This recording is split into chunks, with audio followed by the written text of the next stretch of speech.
बिहार में double engine की सरकार से ही बिहार का विकास हो सकता है। वो लोग हैं जिन्होंने खुद इमरजेंसी के दौरान यातनाएं प्रताड़नाएं झेली हैं। ये एक ऐसा दौर था जहां भारत को बंदी बनाने का प्रयास किया जा रहा था। चिराग जी क्या कुछ कहना चाहिए? चिराग जी, सबसे पहले बहुत बधाई कि बिहार में आप केंद्रीय मंत्री बने, लेकिन प्रशांत किशोर ने कहा है कि इस बार नीतीश कुमार की धज्जी उड़ जाएगी, पता लग जाएगा उनको इस बार जनता कहां फेंकेगी। प्रशांत किशोर का बयान है। देखिए, इस तरीके के दावे अक्सर पक्ष विपक्ष दोनों तरफ से किए जाते हैं। अंतोगत्वा फैसला चुनाव में सिर्फ और सिर्फ जनता लेती है। इस बार भी विपक्ष ने कई दावे किए थे लोकसभा के चुनाव में कि खाता नहीं खुलेगा एनडीए का, जीरो पर आउट हो जाएंगे, तमाम तरीके की बातें कही गई थी। हकीकत में परिणाम क्या हुआ? हम लोग अधिकांश जीते सीटें, हम लोग बिहार में जीतने का हम लोगों ने काम किया।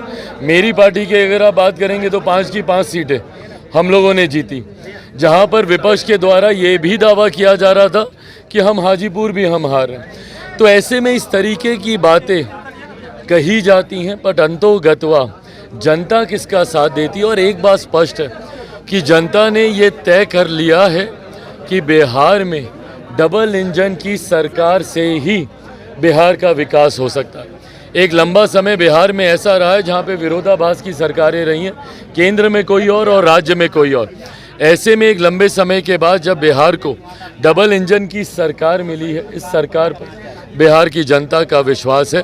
जहां केंद्र के चुनाव में, लोकसभा के चुनाव में हम लोगों के पक्ष में बिहार की जनता ने मतदान करने का काम किया। जो कुछ सीटें भी हम लोग हारे हैं उसमें भी सबको कारण पता है, कहीं ना कहीं उसमें भी हम लोग अगर थोड़ी सी बेहतर तरीके से अगर हम ही लोग चुनाव लड़ते तो परिस्थितियां और बेहतर हो सकती थी।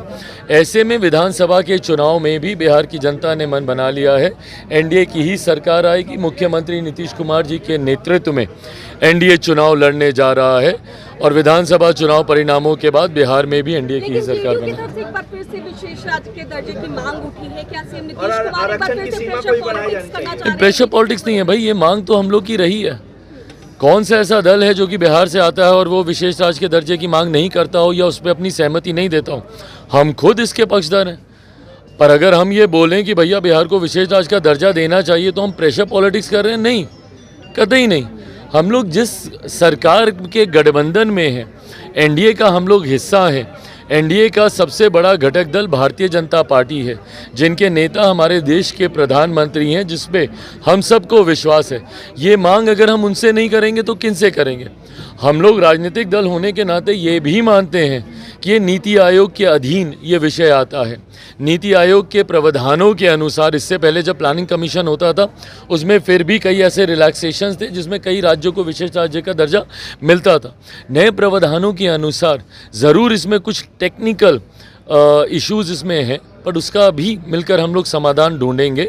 जो जनता दल यूनाइटेड ने कहा है, ये मांग हम लोग की भी है कि बिहार को जल्द से जल्द विशेष राज्य का दर्जा मिलना चाहिए। अश्विनी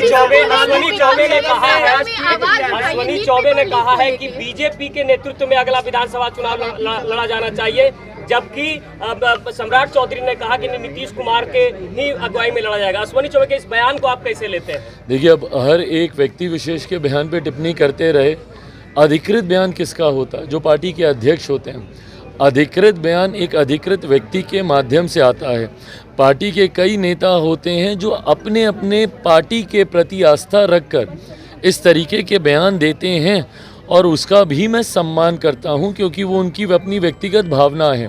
पर अंतोगत्वा जब आप एक गठबंधन का हिस्सा होते हैं, गठबंधन में दल के जिस नेता को या जिस अध्यक्ष को अधिकृत ये अधिकार दिया जाता है, उनका क्या फैसला है या उनका क्या बयान है वो ज़्यादा मायने रखता है। लालू यादव ने ट्वीट किया है और कहा है कि आपातकाल के समय जब इमरजेंसी लगाई गई थी उस समय हमें भी जेल में भेजा गया था, लेकिन जो तत्कालीन प्रधानमंत्री उन्होंने गाली नहीं दिया था।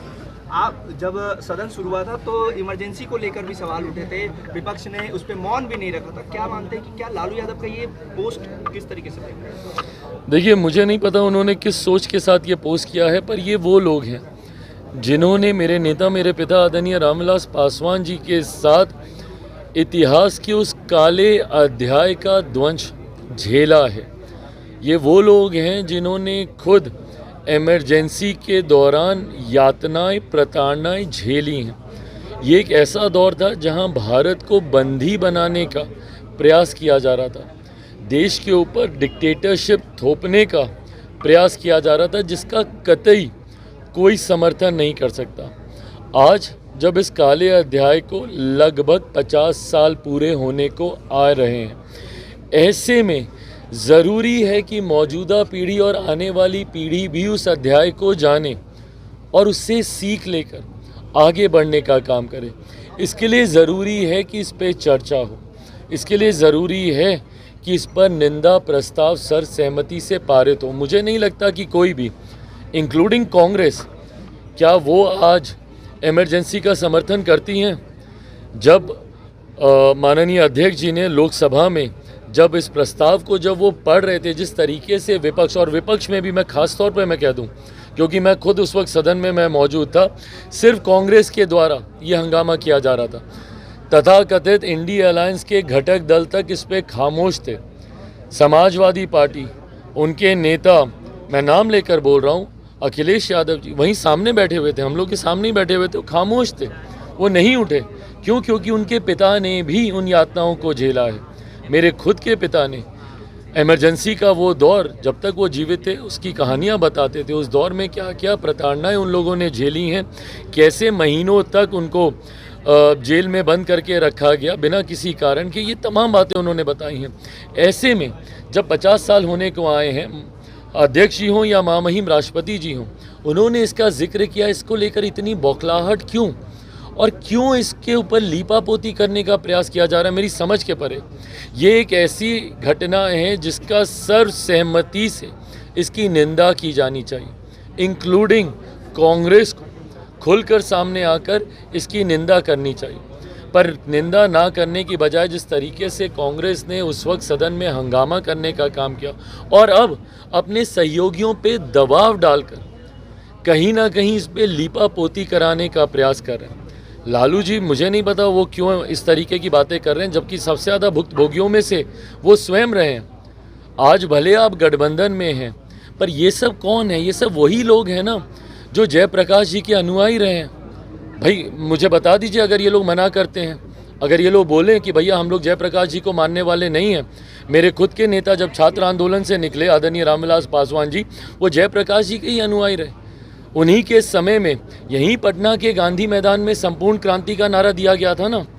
ये संपूर्ण क्रांति का नारा किसके खिलाफ दिया गया था? कांग्रेस की सरकार के खिलाफ दिया गया था, जिसके खिलाफ उस वक्त ये तमाम नेता, आदरणीय लालू प्रसाद यादव जी हों, मेरे खुद के पिता हों, ये तमाम नेता उस वक्त एकजुट थे और मिलकर इन लोगों ने इमरजेंसी के खिलाफ इन लोगों ने लड़ाई लड़ने का काम किया था।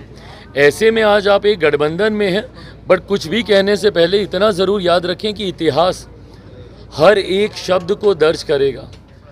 आज आप किसी के साथ गठबंधन में होने की वजह से अगर लीपापोती करने का भी प्रयास कर रहे हैं तो ये देश की जनता भी सुन रही है, बिहारी भी सुन रहे हैं, और इतिहास भी आपके एक एक शब्द को अंकित करने का काम करेगा।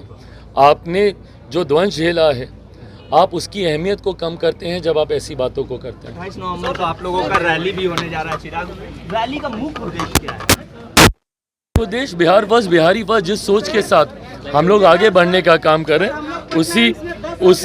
उसी सोच को हम आगे बढ़ाने का हम काम कर रहे हैं। बिहार फर्स्ट, बिहारी फर्स्ट की सोच के साथ ही हम लोग आने वाले चुनाव में हम लोग जाएंगे और उसी सोच को और मजबूती देने के लिए विधानसभा चुनाव का आगाज होगा। वो रैली आगाज तो हम कल ही कर चुके हैं। भाई बताएं, जब हम बोल रहे हैं 2 मिनट